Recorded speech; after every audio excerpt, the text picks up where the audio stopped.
மக்களவைத் தேர்தலுக்கான பரப்புரை தமிழ்நாட்டில் சூடுபிடித்துள்ள நிலையில் அமைச்சர் உதயநிதி, பாமக நிறுவனர் ராமதாஸ், அமமுக பொதுச் செயலாளர் டிடிவி தினகரன் உள்ளிட்டோர் மக்களிடம் வாக்கு சேகரிப்பதில் ஆர்வம் காட்டினர்.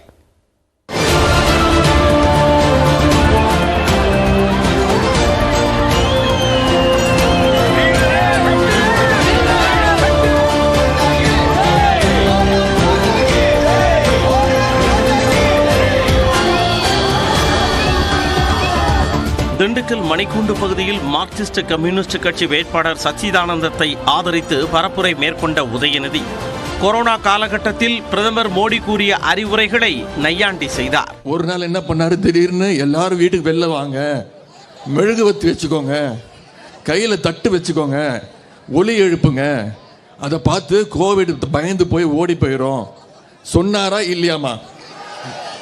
அதில் நம்மளும் சில பேரை செஞ்சோம், அதை மறந்துடக்கூடாது. தமிழ்நாடு ₹1 வரியாக கொடுத்தால் திருப்பி நமக்கு 28 பைசா தான் கிடைக்கிறது என்று கூறிய உதயநிதி, இனிமேல் மோடியை 28 பைசா என்றுதான் அழைப்பேன் என்றார். நம்முடைய நரேந்திர மோடி அவர்களுக்கு நான் ஒரு பேர் வச்சிருக்கேன், என்ன தெரியுமா? மிஸ்டர் 28 பைசா. ஏன்னு சொல்லிடுறேம்மா, இந்த 10 வருஷத்துல தமிழ்நாட்டு பக்கம் தலை வச்சு பார்க்கவே இல்லை. வெறும் தேர்தல் மட்டும்தான் வருவாரு. விழுப்புரம் நாடாளுமன்ற தொகுதியில் பாமக சார்பில் போட்டியிடும் முரளி சங்கரை ஆதரித்து திண்டிவனத்தை அடுத்த கோவடி கிராமத்தில் ராமதாஸ் தேர்தல் பரப்புரையை தொடங்கினார். அப்போது பேசிய அவர், ஒரு சொட்டு சாராயம் கூட இல்லாத நிலை வர வேண்டும் என்று கடவுளிடம் வரம் கேட்பதாக கூறினார். லட்சக்கணக்கில் கோடிக்கணக்கில் செலவு செய்வார்கள், பெரிய மேடை போடுவார்கள். ஆனால் நான் சொன்னேன், மேடையெல்லாம் போடக்கூடாது, கீழே ஒரு நாற்காலியை போடு, அதில் உட்கார்ந்து கொண்டு என்னுடைய சொந்தங்களை உரிமையோடு நான் வாக்கு கேட்கிறேன். நீலகிரியில் மோடியா 2Gயா என்ற போட்டி நிலவுவதாக மத்திய இணையமைச்சர் எல் முருகன் தெரிவித்துள்ளார். நீலகிரி மக்களவை தொகுதி பாஜக வேட்பாளராக அறிவிக்கப்பட்டுள்ள எல் முருகன் அவிநாசி லிங்கேஸ்வரர் கோவிலில் சாமி தரிசனம் செய்த பின்னர் பரப்புரையை தொடங்கினார்.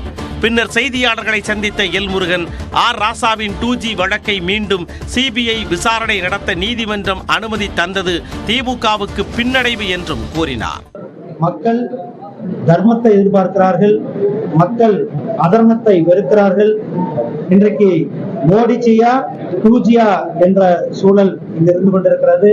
இதனிடையே விருதுநகர் தொகுதியில் பாஜக சார்பில் போட்டியிடும் ராதிகாவும் அவரது கணவர் சரத்குமாரும் திருப்பரங்குன்றம் கோவிலில் சாமி தரிசனம் செய்தனர்.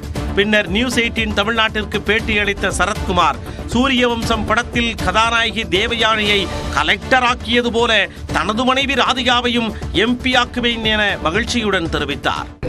ஒரு வெற்றி பெற்ற மனிதனுக்கு பின்னால் ஒரு பெண் இருக்கிறான்னு சொன்னாங்கன்னா, அந்த பெண் சக்தியை மோடிஜி அவர்கள் சிறப்பாக கவனித்து மகளிருக்கு வாய்ப்பு அதிகமாக அளிக்கணும். எனக்கு மகளிருக்கு கொடுக்கும் போது சூரிய வம்சத்தில் எப்படி நான் படிக்காத கலெக்டர் ஆக்கணும், இவங்களை வெற்றி பெற வைப்பதற்கு எனக்கு வாய்ப்பு கிடைச்சிருக்கு. தேனி நாடாளுமன்ற தொகுதியில் பாஜக கூட்டணி சார்பில் போட்டியிடும் அமமுக பொதுச் செயலாளர் டிடிவி தினகரன் நேற்றிரவு கம்பம் சட்டமன்ற தொகுதிக்கு உட்பட்ட தேவாரம் பகுதியில் பரப்புரை மேற்கொண்டார்.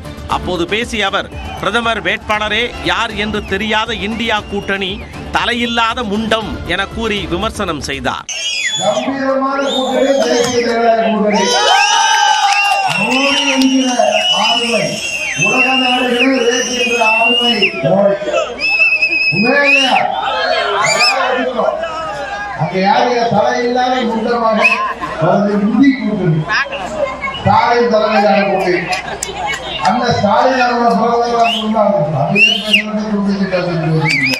அப்போது அவருடன் இணைந்து வாக்கு சேகரித்த தேனியின் தற்போதைய MP ரவீந்திரநாத், டிடிவி தினகரனை பெருவாரியான வாக்குகள் வித்தியாசத்தில் வெற்றி பெற செய்ய வேண்டும் என வாக்காளர்களை கேட்டுக்கொண்டார்.